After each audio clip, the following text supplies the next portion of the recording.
Welcome to Cut to the Chase. I'm here with Jordy Tello, Senior Security Analyst at Synack, to talk with you about Synack's VDP offering. Jordy, can you provide a little background on your role here at Synack and its relevancy to vulnerability disclosure programs?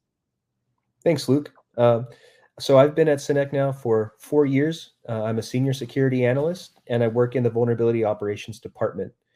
So what that consists of is taking reports submitted by our researchers, verifying their accuracy, impactfulness, and other criteria before sending them off to our clients.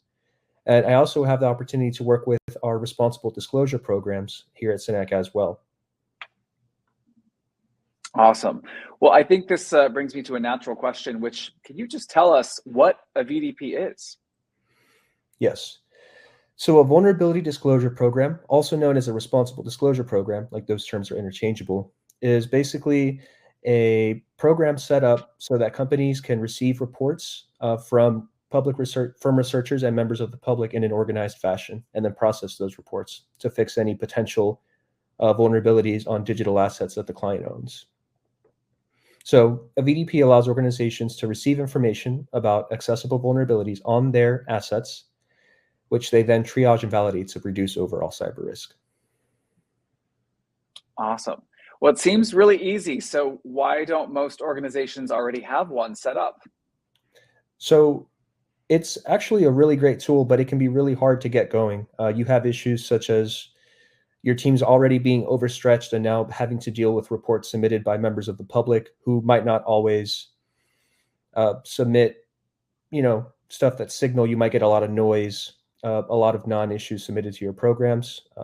You also have to deal with communicating with researchers, keeping up with their timelines for disclosure and whatnot. And also we have to deal with tracking the status of vulnerabilities and seeing where they are along in the patch process.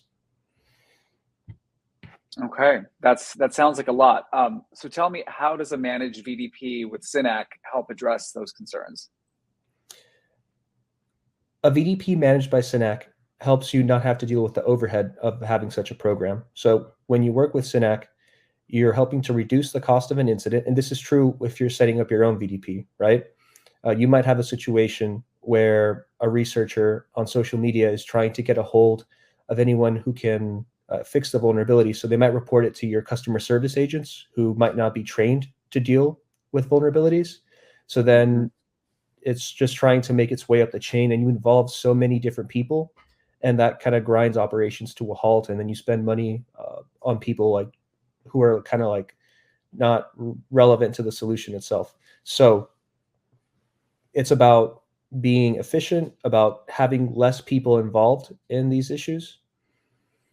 It's also about us at Synack, for instance, taking on all communications with the researchers so that the client doesn't have to deal with that aspect. It's also about tracking the patch status of a vulnerability on our platform, so you don't have to worry about that.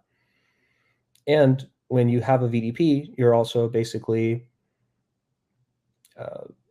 meeting a best practice, and in some cases a requirement for certain entities. We have things like Binding Operational Directive 2001, which was basically a piece of regulation put out by the White House that requires federal agencies to set up a VDP within a certain amount of time. We also know that frameworks like ISO 27001 recommend the implementation of a VDP, as well as the NIST cybersecurity framework, which is also recommending it. It's basically becoming a best practice. Awesome. Well, it sounds like there's quite a need for VDPs. So now it's time to cut to the chase. So let's jump into the platform, and can you show us what one looks like? Yes. So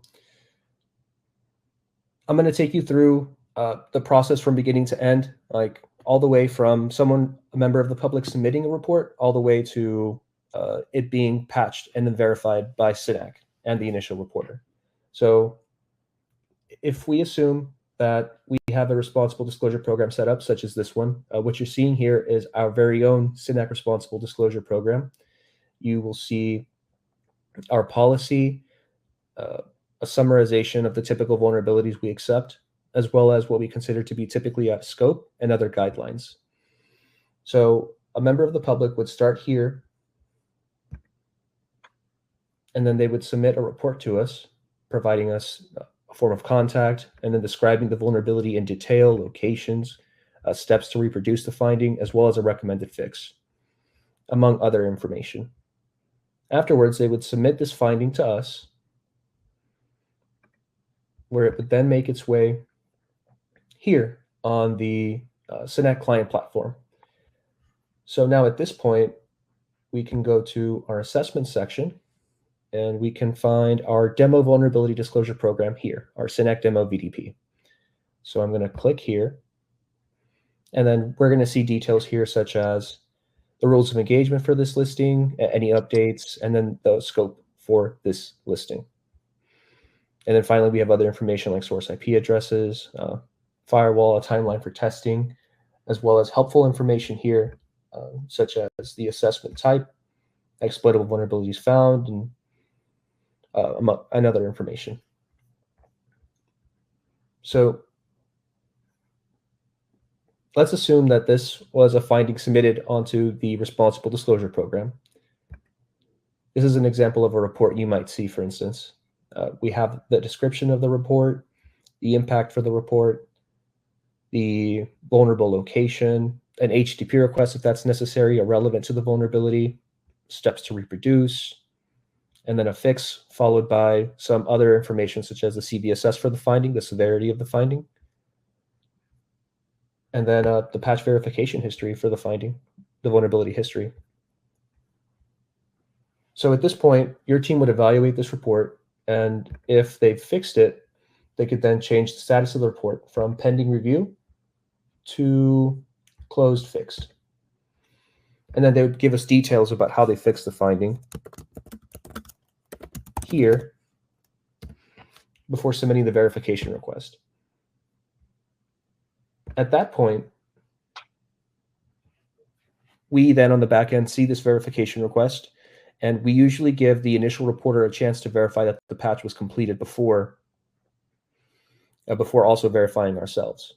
So assuming that the report is correctly patched, the initial reporter would confirm with us, providing a screenshot showing what kind of testing they did. We would then look at that, evaluate it, make sure it's sufficient before sending that back to the client and then confirming that the issue is patched.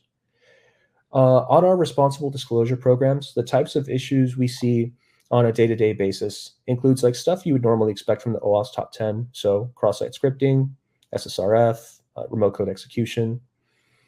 We also have, interesting findings. I think in the last month or two, we've been hearing a lot about Citrix bleed being exploited publicly. We've had researchers reporting stuff like that as well more recently. And then, so yeah, I've basically taken you through the process from beginning to end, what a initial reporter would do, and then like what we would do on our side, and then like the actions that the client would take on theirs. Jordy, that was an awesome overview of the Synack Managed VDP. Thank you so much for taking us through it, and I wish you an awesome day.